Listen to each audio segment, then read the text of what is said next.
The glow of twinkling Christmas lights danced across the dining room like fireflies in a winter dream.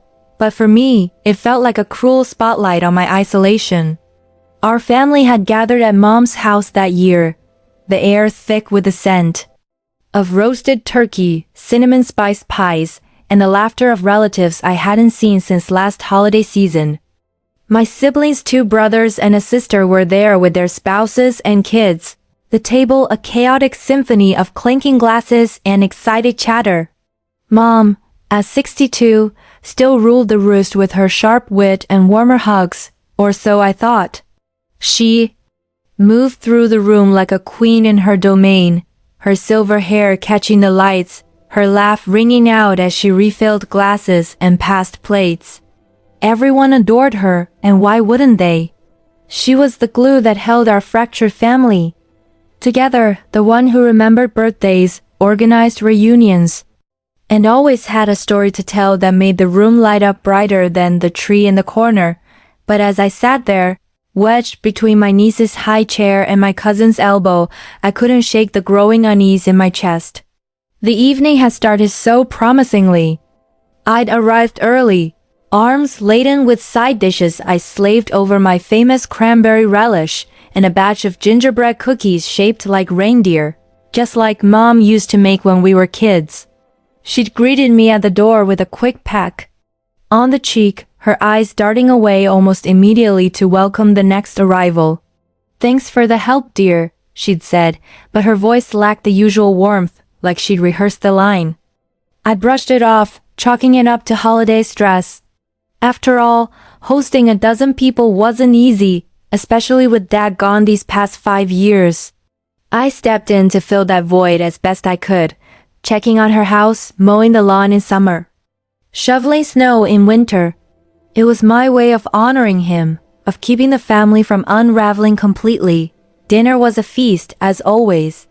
Mom's turkey was golden and juicy, the stuffing laced with sage and apples from the orchard down the road.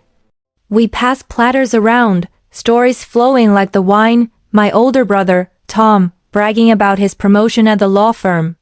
My sister Emily sharing photos of her kids' school play. My younger brother Jake recounting his latest adventure, backpacking through Europe. I chimed in here and there, mentioning my own quiet life as a teacher, the way my students had surprised me with handmade cards before break. But each time, the conversation seemed to pivot away, as if my words were mere echoes in the din. Mom nodded politely, but her eyes, those piercing blue eyes that could read me like a book, avoided mine. It was subtle, but it gnawed at me, a tiny splinter working its way deeper dot as the plates were cleared and coffee brewed. The kids grew restless, eyeing the mound of gifts under the tree. Mom clapped her hands, her rings flashing under the lights. "All right, everyone, gift time." The room buzzed with excitement. She started with the little ones, of course plush toys for the toddlers, puzzles for the older kids. My niece squealed over a dollhouse, hugging Mom fiercely. Then came the adults. Tom unwrapped that sleek watch, engraved with his initials, and beamed like he'd won the lottery. "Mom, you shouldn't have," he said, but she waved it off with a wink. Emily got the gourmet knives, her face lighting up as she tested the edge. Perfect for my kitchen experiments. Jake received a high-end backpack, ideal for his travels, and even my cousins, distant ones who only showed up for holidays, got thoughtful trinkets, artisanal chocolates for Aunt Linda's sweet tooth, a gift card to a bookstore for Uncle Ray. I watched it all unfold, my smile plastered on like a mask. My heart pounded, a drumbeat of hope and fear. Surely mine was coming. Maybe it was something big, saved for last, a piece of jewelry from Dad's collection, or tickets to that concert we talked about. I'd even daydreamed about it on the drive over, imagining her saying, "And for my rock, the one who's always there." But the pile shrank, one gift, then another, until only wrapping paper scraps littered the floor. Mom stood, brushing her hands together. "That's all, folks. Merry Christmas." The words landed like a slap. The room exploded in gratitude, hugs, kisses, toasts, but I sat frozen. the blood draining from my face, leaving me cold and hollow. No gift for me. Not even a card, a stocking stuffer, nothing. The exclusion burned, a public snub in front of everyone. Did they notice? Tom glanced my way, but quickly looked away, engrossed in his watch. Emily was too busy admiring her knives. The kids were lost in their toys. Only my cousin Sarah shot me a puzzled look, but she said nothing. I forced a laugh, mumbling something about forgetting to bring my own secret Santa gift, but inside a storm raged. Why me? What had I done? I'd been the dutiful child, the one who didn't wander off like Jake or bury myself in work like Tom and Emily. I lived just 20 minutes away, always available for mom's calls, whether it was fixing a leaky faucet or listening to her reminisce about dad over tea. I sacrificed weekends, date nights, even a promotion that required relocation, all to stay close. Was this her way of saying I was too much, too clingy? Or worse, invisible? The hurt crashed over me like a tidal wave, pulling me under. I excused myself to the kitchen, pretending to help with dishes, but really to hide the tears stinging my eyes. Splashing water on my face, I stared at my reflection in the window, pale, strained. The festive sweater now feeling like a joke. Memories flooded in. Christmases passed when Dad was alive, and gifts were simple but equal: a book for me, tools for Tom, art supplies for Emily. Mom had always made sure no one felt left out. But since Dad's heart attack, things had shifted. She'd grown more distant, her hugs quicker, her calls less frequent. I'd attributed it to grief, doubling down on my support. Maybe that was the mistake, smothering her with kindness she didn't want. I slipped out early, feigning a headache. Too much eggnog, I joked, but my voice cracked. Mom walked me to the door, her hand on my arm light as a feather. Drive safe, dear, she said. No mention of the oversight, no apology. The drive home was a blur, streetlights streaking through tears, holiday songs on the radio mocking my pain. Have yourself a merry little Christmas. Double quotes. Yeah, right. My apartment felt emptier than ever, the small tree I decorated alone blinking forlornly. I unwrapped the gift I'd bought myself, a book on forgiveness, picked up on a whim during a lunch break. Irony twisted like a knife. Forgiveness. How could I forgive this? It wasn't about the material thing, it was the message. In a room full of family, I'd been singled out as unworthy, a ghost at my own feast. That night, sleep evaded me. I tossed under the covers, replaying every interaction from the past year. Had I said something wrong? Last spring, when she'd complained about her finances, I suggested budgeting apps. Maybe that offended her independence. Or during Thanksgiving, when I insisted on driving her home after she had one too many glasses of wine, perhaps she saw it as controlling.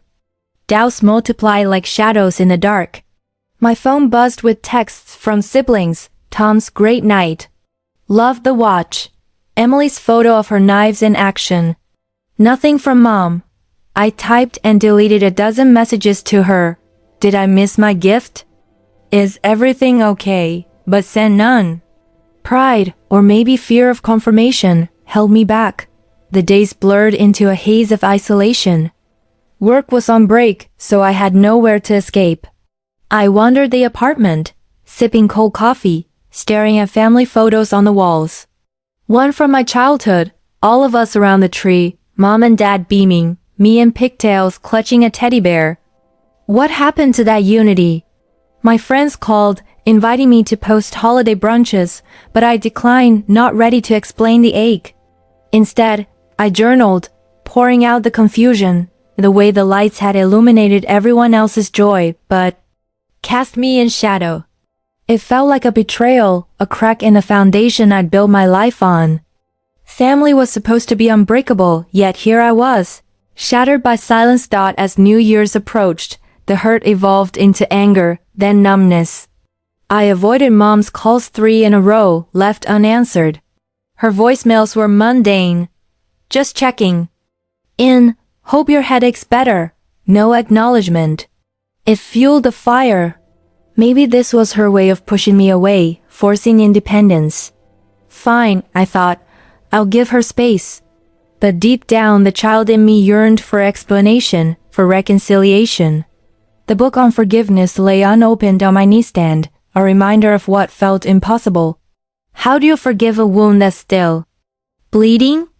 Little did I know the real storm was brewing, and 2 weeks later, it would come knocking, literally demanding I confront not just the slight, but the secrets buried beneath our family's glittering facade. But in those quiet, aching days, all I could do was nurse my isolation, wondering if the lights would ever shine on me again.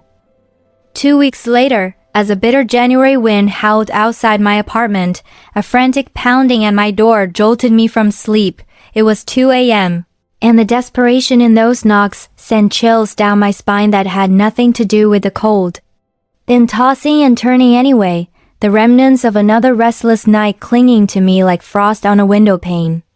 Those 2 weeks since Christmas had been a slow unraveling, a period of self-imposed exile where the hurt from that night festered unchecked. My apartment, usually a cozy refuge with its mismatched thrift store furniture and shelves of well-worn books, now felt like a cage. I'd ignored Mom's calls, letting them pile up in voicemail 5 now, each one more innocuous than the last. Just wanted to say hi. Thinking of you. Call me back when you can. No apologies, no explanations. I'd thrown myself into distractions. Binge-watching old sitcoms that failed to make me laugh, reorganizing my kitchen cabinets until my hands ached, even attempting to bake those gingerbread cookies again, only to burn them to a crisp.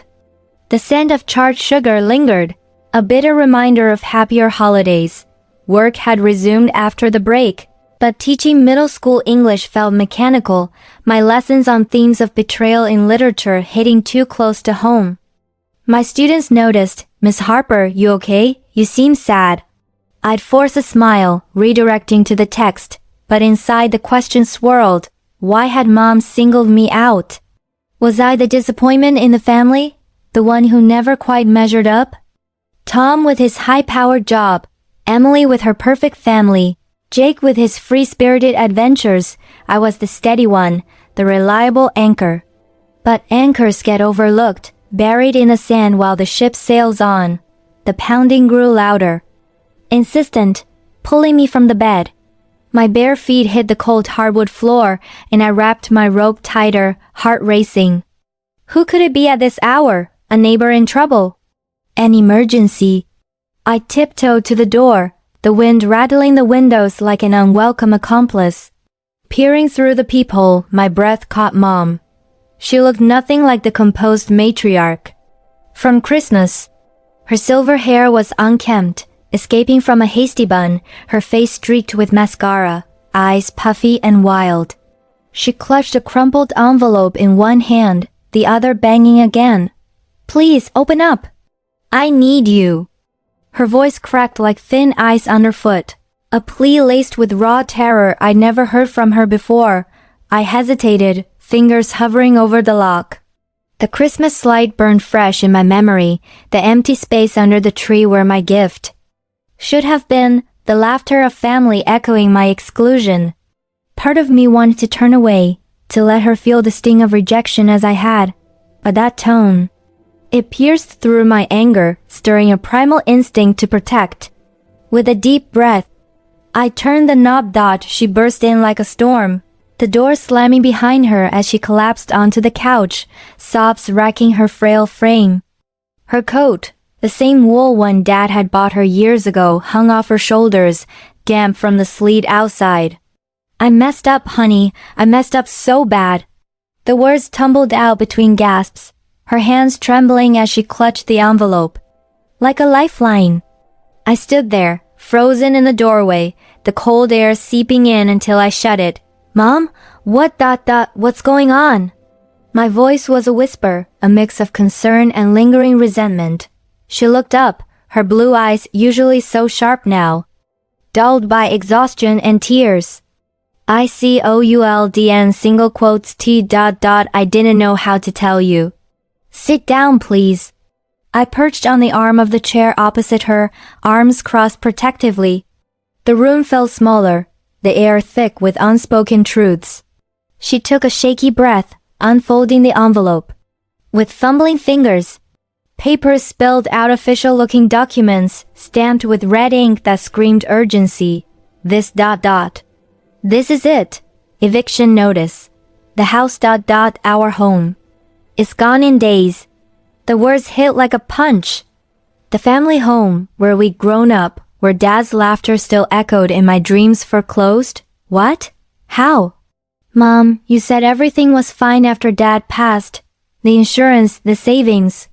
My mind raced, piecing together fragments I'd ignored. Her vague comments about bills. The way she dodged questions about finances last year. She buried her face in her hands, shoulders heaving. It wasn't fine. It hasn't been for years. I have a problem. Gambling. It started small, after your father died. The loneliness, you know? I'd go to the casino with friends, just for fun. A little slot machine here, a bingo night there. But it grew. The wins felt like a rush, a way to fill the void. Then the losses ... I borrowed, credit cards, loans. I thought I could win it back. Her voice broke, and she met my eyes, the shame etched deep. Those gifts at Christmas? They weren't from savings. I maxed out another card, took a high-interest loan. I had to make it look normal, like I was still the mom who had it all together. I felt the floor tilt. The watch for Tom, the knives for Emily, all illusions funded by debt? But why me? Why skip me? The question burst out, sharper than intended, carrying the weight of those 2 weeks' pain. She winced as if slapped. Because you're the one who sees me, really sees me. Tom and Emily, they're wrapped up in their worlds. Jake's off adventuring.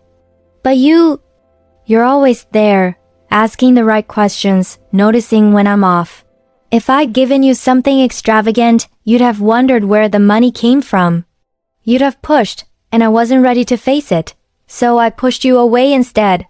Thought, if I hurt you enough, you'd stop caring, stop helping. Stop seeing me fail. Tears streamed down her cheeks, and she reached for my hand, but I pulled back instinctively. The revelation crashed over me. A wave of emotions, anger, pity, betrayal, love all tangled like Christmas lights left too long. In storage. Gambling. My mom, the pillar of strength, reduced to this? Flashbacks flooded in. Her girls' nights that stretched into mornings. The mysterious phone calls she'd take in another room. The way her purse always seemed lighter after visits. I chalked it up to grief, to aging, never imagining this underbelly. How long, Mom? How bad is it? She sighed, a sound heavy with years of secrets. 4 years, give or take. Started with online poker during the pandemic, when everything shut down. I won big once, enough to pay off the car, and it hooked me. But losses piled up. I refinanced the house twice, cashed in Dad's life insurance. Debts are over $150,000 now. The casino. They cut me off, but there are others, underground ones. I tried to stop, went to a meeting once, but the shame ... I couldn't admit it to anyone, especially you kids. I stood, pacing the small living room, the wind still howling outside like a chorus to our drama.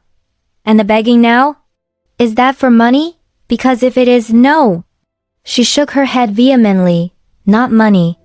I mean, I need help, but not like that. The house is lost. I have nowhere to go. But more than that, I need forgiveness. I need my daughter back. The one I alienated to protect my lies. She crumpled the eviction papers in her fist. I've lost everything, Dad's legacy, our home. My dignity.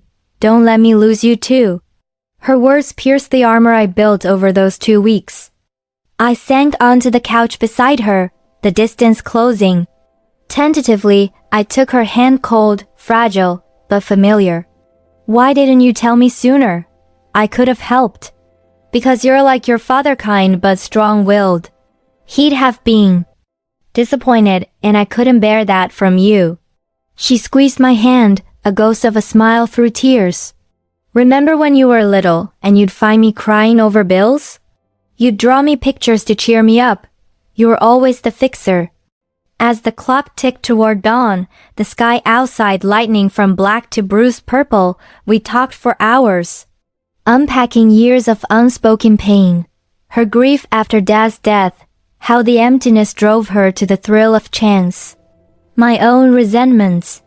Feeling like the family's invisible glue, holding everyone together while fraying myself. We cried, laughed bitterly at the absurdity, Mom confessing she'd once bet on a horse named Family Fortune, only to lose big.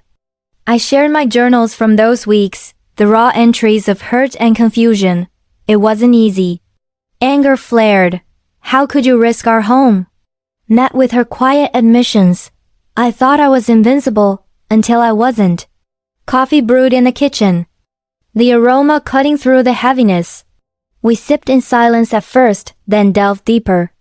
She pulled out her phone, showing me emails from creditors, the downward spiral in black and white. I fetched my laptop, researching support groups, nearby gamblers, anonymous meetings, financial counseling. It wasn't a fix, but a start. I'll stay with you, I said finally, the words surprising even me. Until we figure this out. But no more secrets, Mom. We do this together. She nodded, relief washing over her like dawn's first light. Together. As the sun rose, painting the room in soft gold, the hurt began to thaw. It wasn't gone. The trust would take time to rebuild, the wounds time to heal. But in that vulnerable night, I saw her not as the flawless mom of my childhood, but as a flawed human, battling demons I never knew existed. Family isn't about perfect holidays wrapped in boughs and lights. It's about showing up when the facade crumbles, when the wind howls and the knocks come desperate in the dark. And maybe, just maybe, that raw honesty was the greatest gift of all, a chance to rewrite our story, not with trinkets, but with truth and grace.